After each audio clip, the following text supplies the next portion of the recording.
有他了，开睡。今天咱们讲北魏胡太后。先重亲觐见。她是中国历史上唯一一位毒杀亲生皇帝儿子的太后，也是从尼姑庵直通权力巅峰的宫斗冠军。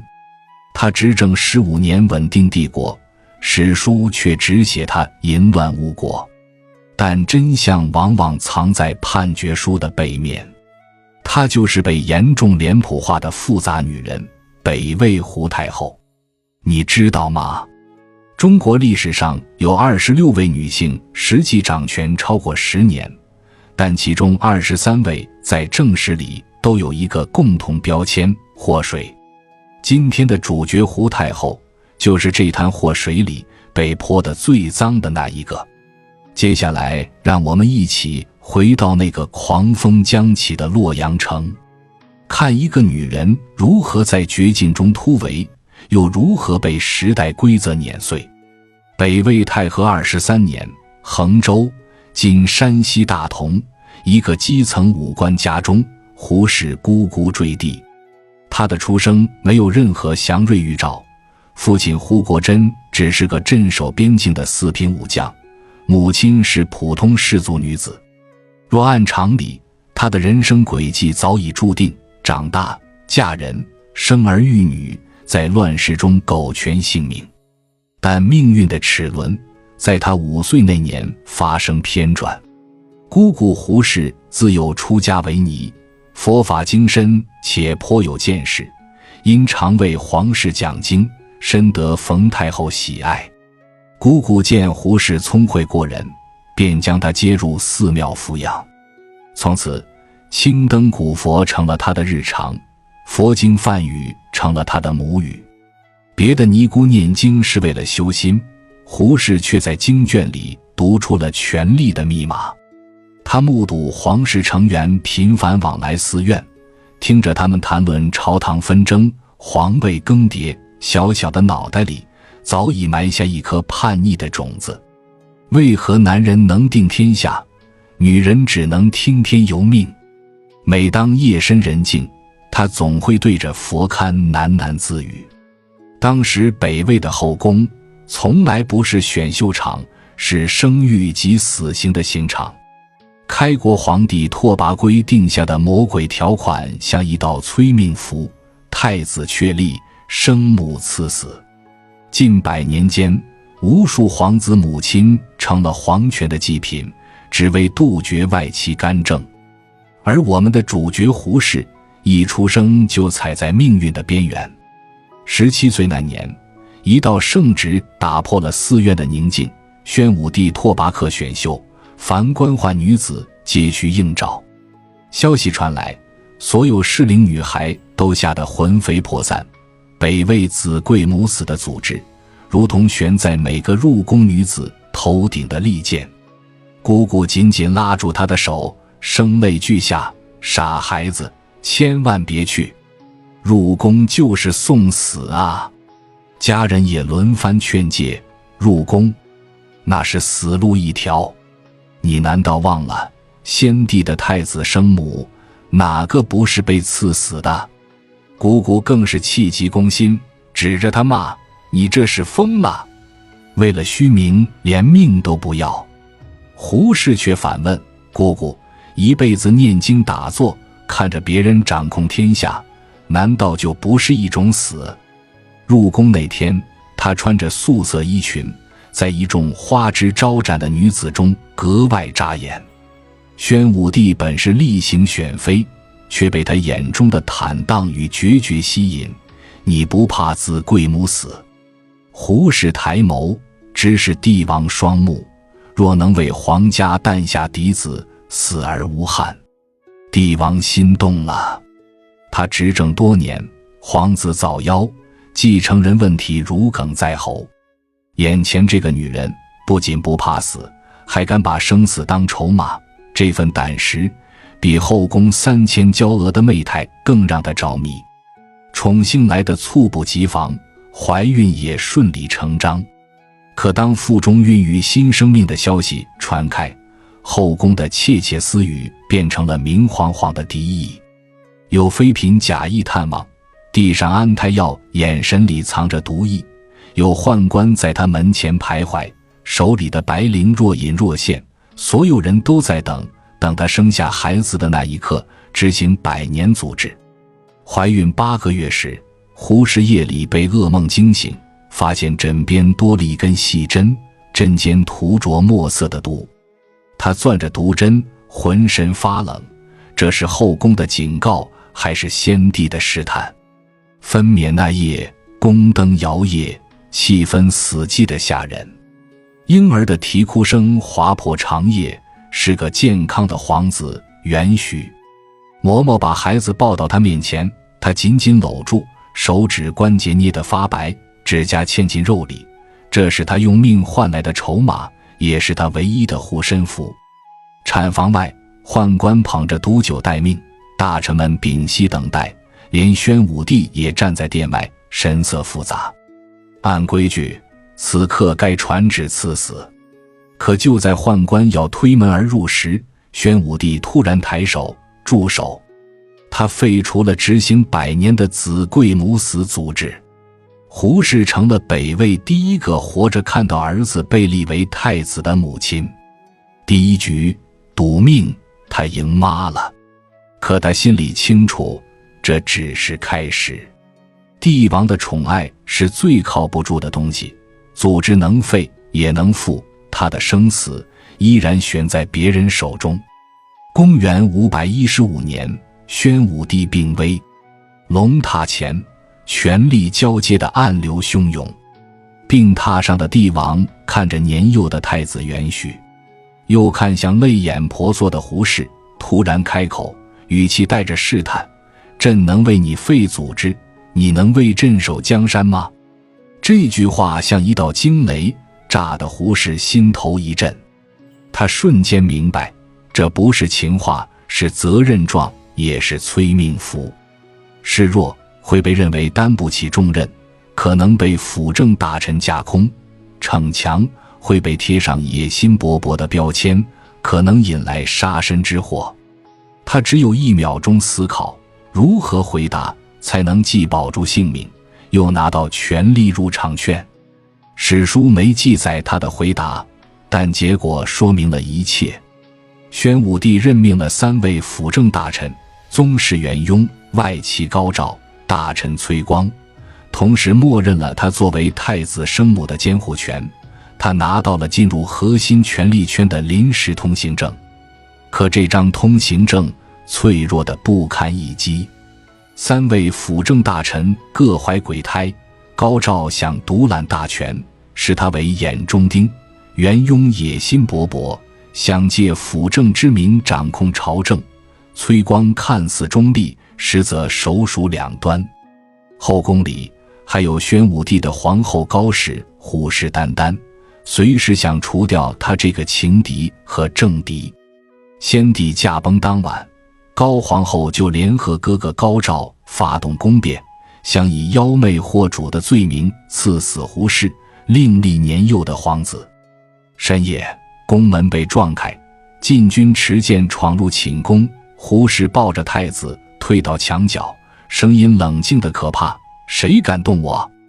我是太子生母，杀我就是谋反。禁军迟疑了，他们知道杀太子生母等于弑君，一旦事情败露，必遭灭族之祸。就在僵持之际，崔光带着部分禁军赶到，高喊：先帝遗诏，太子监国，太后辅政，谁敢造次？原来胡氏早有准备，他在宣武帝病重期间暗中联络了崔光，承诺给其高官厚禄，换取支持。这一次他又赌赢了，高照被赐死，高皇后被废黜，打入冷宫。胡氏以太后之尊，正式临朝听政。可他很快发现，辅政大臣依然把他当摆设，宗室亲王虎视眈眈，鲜卑贵族根深蒂固，汉人士族冷眼旁观。他这个太后更像一个手持巨款却无保镖的孩童，走在深夜的街市。他的权力始于一次破例，而所有破例都会成为旧规则维护者的眼中钉。第一个想把他踢出局的人很快出现了，宗室元叉。元叉是宣武帝的堂弟，手握禁军兵权，早就觊觎朝政。他看出胡氏根基未稳，联合宦官刘腾密谋发动政变。公元520年，元叉谎称宫中失火，骗胡太后和太子乾往南宫躲避，趁机关闭宫门，控制禁军，然后诬陷胡太后的亲信清河王元义谋反，将其杀害。史书写太后与清河王义有私，元叉愤而清君侧，可真实情况是元义刚提出削藩策，要收回宗室诸侯兵权，还查出元叉贪污军饷30万贯，这根本不是情杀，是政治谋杀。胡太后被软禁在北宫，失去了所有权力。元叉把持朝政，飞扬跋扈，朝堂上下怨声载道。被软禁的5年里，史书说他终日念佛，可洛阳出土的胡太后被禁期间手书佛经注，显示他在维摩诘经心静则佛土境旁写下了一行小字：身求而心不可求，待时。他在等一个时机。这5年里，他没有消沉，反而暗中联络旧部，观察朝堂动向，甚至故意装出沉迷佛法无心正事的样子，让元叉放松警惕。公元525年，元叉的儿子大婚，宴请百官，放松了对北宫的看守。胡太后突然派人给太子元许送去一封密信，信里只有8个字：母危子显，速谋复位。太子早已不满元叉专权，接到密信后，立即联合部分禁军将领和朝中旧臣发动突袭。元叉猝不及防，被擒获处死。胡太后重新临朝听政，这一次她不再留情，凡是参与软禁她的人，要么被赐死，要么被流放。朝堂之上，终于没人再敢公开反对她。可她没想到，最大的危机不是来自外人，而是来自她一手养大的儿子。重新掌权后，胡太后面临的是一个烂摊子。元叉执政5年，朝政混乱，民不聊生，北方6镇爆发兵变，叛军一度达到20万，相当于北魏1/3的野战军反了。朝堂上一片恐慌，鲜卑老将们提出2个极端方案，要么让太后御驾亲征，实则让她送死，要么迁都避祸，放弃半壁江山。大臣们吵得不可开交，有人甚至拍着桌子喊：太后一介女流，懂什么打仗？不如早点迁都，保住半壁江山。胡太后冷笑一声，当场拍板：御驾亲征不必，迁都避祸更是懦夫所为。3日之内，我自有平乱之策。所有人都以为他在说大话，可3天后，他做了一件让所有人目瞪口呆的事，带着8岁的皇帝直接骑马去了洛阳武库。不是朝堂，是武库。当着数千禁军的面，他亲手推开沉重的库门，阳光照进尘埃飞扬的兵器架，弓10万张，刀30万柄，甲胄堆积如山。你们要的武器，这里有的是。他的声音不大，却字字铿锵。但今天我不发武器，只发3样东西：军饷、土地、活路。战争打到最后，打的不是武力，是人心。他推出平乱3板斧：第一，开放河北粮仓，6镇军户家属每人领素食时，叛军听说老家有饭吃，军心开始动摇。第二，宣布首恶必究，胁从不问给叛军中层将领开出价码，5000颗人头落地，5万人被赦免。第三，重用非鲜卑系将领，提拔汉人崔延伯、匈奴人费穆，让鲜卑贵族集团内部出现裂痕。3年后，叛乱平定。敦煌文书兵要录记载了叛军俘虏的供词，文太后给嘉粮，而郎多夜遁。可平定叛乱花光了国库最后1文钱，胡太后面临新的死局：加税，农民造反；不加税，军队哗变。她该如何破局？是坐视帝国崩溃，还是铤而走险，动那些没人敢碰的奶酪？他的解法藏在2份文件里：均田令补充诏和洛阳商税新规。他把皇室牧场、寺庙多余土地全部分给农民，耕地面积从1900万亩增至2400万亩，在洛阳设四通市，胡商贸易抽1/10，商税收入从税入12%提升至28%，恢复两汉长平仓丰年收购粮食，灾年放粮。公元519年大旱，河北流民涌入洛阳，他开仓放粮3个月，竟没发生一起民变。执政5年，北魏国库储备从空虚到积粟可供5年疆域基本完整，人口稳步增长。可他的新政却把鲜卑贵族得罪透了。牧场变农田，损害了军事贵族的利益；商税监管断了鲜卑官员的灰色收入；长平仓让地方官没法倒卖粮食。这些人恨他入骨，暗中勾结，伺机反扑。但真正让他站在整个精英阶层对立面的是他的信仰佛教。如果你去过洛阳，一定见过龙门石窟，但你可能不知道，胡太后时代洛阳最高的建筑不是宫殿，是136米的永宁寺塔，相当于45层楼，建造它花的钱相当于北魏2年的军费。大臣们联名反对，劳民伤财宁佛误国的奏折堆成山。有人甚至在朝堂上哭谏，太后建造此塔会让国家陷入危机。胡太后却不为所动，只说了一句话：朕要建的不是塔，是让天下人看见的洛阳。公元519年，塔成。胡太后带着百官登塔，爬到第9层时，老臣们已气喘吁吁，他却独自登上最高层。洛阳伽蓝记记载，太后临轩4级之表，山川城池尽在目中。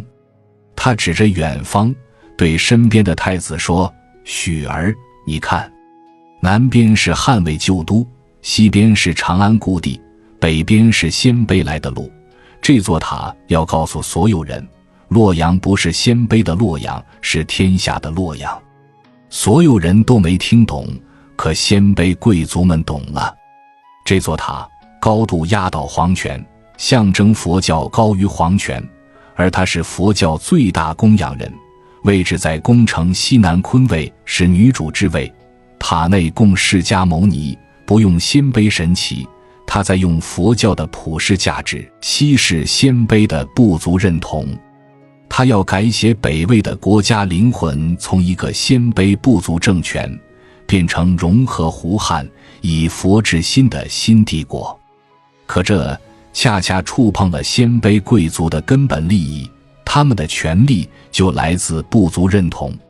此时的胡太后权力达到巅峰，她执政15年，军事上平定6镇叛乱，击退柔然入侵；经济上国库充盈，粮食充足；文化上开凿龙门石窟，宾扬中洞，翻译佛经185部；外交上4次击退南朝梁武帝北伐。可史书怎么记？魏书用大量篇幅描写他如何宠幸男宠正眼徐和，如何奢侈享乐，甚至编造太后与清河王奕有嗣的谣言，政治一笔带过，私生活大书特书。当男人无法在政治上打败一个女人，就会在道德上污蔑她。他不是没有感情，正眼曾是他的旧部，在他被软禁时不离不弃，徐和才华横溢，帮他处理朝政，制定新政。或许有暧昧，或许有依赖，但这些被政敌无限放大，成了淫乱误国的铁证。他不在乎，在权力的游戏里，名声早已是最不值钱的东西。可他没想到，儿子会成为压垮他的最后一根稻草。公元525年，胡太后重新掌权后，把玉玺还给了已经15岁的太子元徐，名义上还政于地。满朝文武歌功颂德，可元徐却满心不满。他发现母亲虽然还了玉玺，却没还人脉，没还军权，没还百官的习惯性效忠，他这个皇帝依然是个傀儡。元徐想提拔自己的伴读当刺史，奏折递上去，被胡太后当场驳回，换上了他的亲信。元徐在朝堂上气得摔了奏折，朕是皇帝，难道连任命一个刺史的权利都没有？胡太后脸色一沉，你年纪尚轻，不懂朝政凶险，此事朕自有安排。母子间的裂痕越来越深。元徐觉得母亲独断专行，想夺走他的权利。公元525年，胡太后重新掌权后，把玉玺还给了已经15岁的太子元徐，名义上还政于地。满朝文武歌功颂德，可元徐却满心不满。他发现母亲虽然还了玉玺，却没还人脉，没还军权，没还百官的习惯性效忠，他这个皇帝依然是个傀儡。元徐想提拔自己的伴读当刺史，奏折递上去，被胡太后当场驳回，换上了他的亲信。元徐在朝堂上气得摔了奏折，朕是皇帝，难道连任命一个刺史的权利都没有？胡太后脸色一沉，你年纪尚轻，不懂朝政凶险，此事朕自有安排。母子间的裂痕越来越深。元徐觉得母亲独断专行，想夺走他的权利。胡太后则认为儿子稚嫩，不足以掌控这个内忧外患的帝国。身边的人趁机挑拨，宦官告诉元徐太后要废除你，另立幼主。大臣在胡太后面前吹风皇帝联合宗室，想逼你归正。公元528年正月，皇宫家宴，元徐端着酒杯，眼神冰冷。母后操劳多年，该享清福了。胡太后笑着反问，皇帝想让母后怎么享福？元徐一字一顿，去永宁寺专心礼佛。这句话像一把刀，刺穿了胡太后最后的侥幸。儿子要他永久退出政治舞台，做个活死人。那晚，胡太后回到寝宫，对着铜镜里的自己发呆。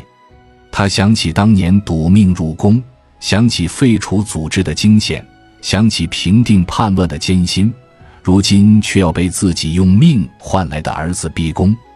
心腹宫女劝她，不如软禁皇帝，继续摄政。胡太后摇头，她是先帝嫡子，是天下共主，软禁她就是给叛军可乘之机。可就在她犹豫不决时，一封密报击碎了所有退路。元徐秘密联络了地方军阀尔朱荣，要借兵清君侧。尔朱荣是谁？一个拥有20万私兵，对朝廷早有异心的鲜卑军阀。他的军队烧杀抢掠，所到之处民不聊生。胡太后一夜白头，她面前只有3条路：一，顺从儿子，退居寺庙，尔朱荣入京，他必被赐死，北魏提前分裂。2，囚禁儿子，继续摄政，皇帝成年，和法性不足，内战不可避免。3，杀死儿子，立幼主，他可继续掌权，却要背千古骂名。他选择了最残酷也最无奈的一条路。公元528年2月，孝明帝元徐暴毙，史书写太后朕之。他立了元绪刚出生的女儿为帝，伪称皇子，试图稳住局面。这不是母亲杀儿子，是老政治家杀年轻君主。在帝国存亡和个人伦理之间，他选择了前者，用一身污名换北魏续命。可他低估了尔朱荣的野心。清君侧本就是借口，孝明帝的死成了尔朱荣率军入京的最佳理由。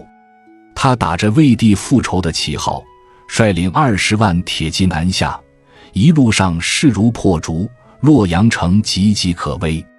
胡太后试图组织抵抗，可鲜卑贵族们早已心怀怨恨，要么按兵不动，要么暗中勾结尔朱荣。汉人士族冷眼旁观，不愿为一个毒杀妻儿的太后卖命。他曾经依靠的人脉、军权、民心，在世子的骂名中轰然崩塌。洛阳城外，尔朱荣的军队兵临城下，胡太后站在城楼上，看着远处黑压压的敌军，身边只有少数亲信。有人劝他弃城而逃，有人劝他投降求饶，他却异常平静，让人取来佛衣，换上素服，对着城下高喊：尔朱荣，我执政15年，平定6镇，充盈国库，从未对不起北魏。你今日之举是谋逆，是叛国。尔朱荣不为所动，下令攻城。洛阳城破，禁军倒戈，百官投降。胡太后抱着幼主被叛军押到黄河渡口。尔朱荣看着他，眼神里满是轻蔑：你这个淫乱误国、弑杀妻儿的妖后，还有何话可说？唐代出土的尔朱荣部将日记残页记载了当时的场景。太后抱幼主立于河岸，谓荣曰：天下可夺，实彼难期。而今日之举，后世必有公论，容不答。太后乃自行步入水中，水及腰时，忽回身厉声道：告诉写史的人，我胡氏非亡国之主，乃救国无门，言必莫顶。可魏书只写了7个字：太后与幼主俱沉于河。一个执政15年、功绩卓著的太后，就这样被钉上了淫乱误国的耻辱柱。胡太后死后，北魏的命运急转直下。尔朱荣发动河阴之变，屠杀朝臣2000余人，北魏的官僚体系彻底崩溃。公元535年，永宁寺塔被雷击焚毁，民间传言塔倒胡亡，天命如此。史官奉命编撰魏书，主编未收得旨，胡氏之事当为后世戒。于是他的政绩被一笔带过，私生活被无限放大，成了红颜祸水的典型。我们不妨看看2组数据。他执政15年，北魏疆域基本完整，国库充盈，文化鼎盛。他死后15年，北魏分裂为东魏、西魏，战乱频发，人口减半。更具讽刺意味的是，他死后30年，东魏权臣高欢巡视洛阳废墟，登上黄河堤坝，望着滔滔河水，泪流满面。若胡太后在，6镇不治乱，尔朱不治骄，天下未尽也。这个推翻他的人，最终却承认了他的治国能力。2012年，洛阳出土了一座无名隋墓，墓主是隋朝史官。陪葬品中有一卷魏书废稿，在胡太后传记页边有一行被涂改又隐约可见的小字，初稿如实记其政绩，上月之怒，批曰：女主编政，岂可称善？当重述其恶，以正纲常。真相终于浮出水面，她不是淫乱误国的妖后，而是一个被性别偏见碾压的政治天才。他赢了所有的政治赌局，打破组织，平定叛乱，充盈国库，融合胡汉，却输给了男权社会的预设规则。历史给女人准备的只有2个角色，贤妻良母或祸国妖女。他两个都不选，于是史书只能把他写成一个怪物。尾声，黄河涛声，千古追问，黄河水依旧奔腾向东，冲刷着千年的尘埃，却洗不掉史笔留下的污名。胡适的一生是权力的游戏，他从尼姑庵赌到权力巅峰，每一步都踩着刀尖，是爱情的幻影。他或许对正言有依赖，对原意有信任，却最终发现，在权力面前，感情不过是棋子，是信仰的坚守。他建永宁寺塔，信佛教普世，试图用信仰融合胡汉，却成了宁佛误国的罪证。如果时光倒流，回到公元5世纪末那个选妃的日子，他还会选择入宫吗？还会赌上性命去挑战那个不可撼动的男权规则吗？如果他是男人，同样的执政成绩会不会被尊为中兴之主名垂青史？或许他的悲剧不在于毒杀妻儿，不在于淫乱误国，而在于他生错了时代。他试图在男权的牌桌上重新洗牌，却忘了这张桌子的规则从一开始就没给女人留过赢的可能。黄河涛声阵阵，像是他千年未决的追问。我胡适一生赌命，一生执政，从未对不起北魏，为何史书容不下一个女主的功绩？这个问题需要我们用更包容的眼光去回望那些被脸谱化的历史女性，去还原她们真实的挣扎与辉煌。